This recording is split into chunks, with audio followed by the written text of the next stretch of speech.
1961 онд Оросын нэгэн худалдааны хөлөг онгоц Норвегийн бомбод санамсаргүйгээр 7 ширхэг хавч алдсан байдаг. Энэ жижиг алдаанд хэмжээг хохирол учруулаагүй боловч эдгээр 7 хавч нь 30 жилийн турш худалдажтай өсөж 1990 он гэхэд тоонд 50 сая хүрсэн байна.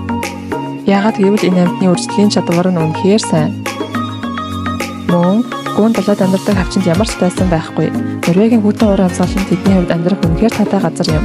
Тиймээс та Норвегийн далайн яваалаас олон таны хавч явж байхыг олондоо харж болно. Өнөөдрийн байдлаар Норвегийн хавч хэд ихэс бараг гамшин хэмжээнд хүрчээ. Үнэндээ их юм их хэмжээтэй зүйл хямдхан зарагдах ёстой гэж бодож магадгүй. Гэтэл олжин норвегчид үнийг бизнес болохоор шийджээ. Тэд шууд л зөвхөн тусгай лицензтэй загасчдыг хавч барих хэрэгтэй болсон. Гэтэл бүх норвегид ердөө 259 хүн энэ лицензийг авчээ.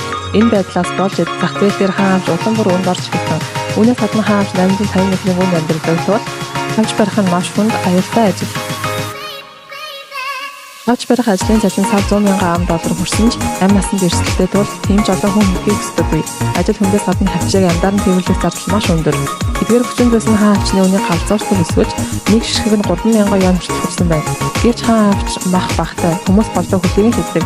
Тиймээс зардлыг бууруулахын тулд барагдсан хавчийг хурдан боловсруулалтанд оруулж буяыг нь хайж зөвхөн хөлийг нь үлдээн. Хөлний махыг буцалсан усанд чанаж дараа нь өстэй усан хөрөнгөдөг. Дараа нь төвшөлт хөлдөөх технологи ашиглаж хөлдөөснөөр махны шинэхэн амтыг онцлон хадгалдаг. Үүний үр дүнд ийм аргаар боловсруулсан хавч нь амь хавчнаас илүү зөвхөдөг. Бүр аквариумд амьдарч буй хавчнаас ч илүү шинэхэн амттай байдаг. Түүний махан зөөлөн, шинэлэг, чихэрлэг мөн маш уян хатан. Нэг хазалтаар л өндөр чанартай ураг их хэмжээгээр авч болно. Та манай хаягаар цуцлж илүү сонирхолтой мэдээлэл аваарай.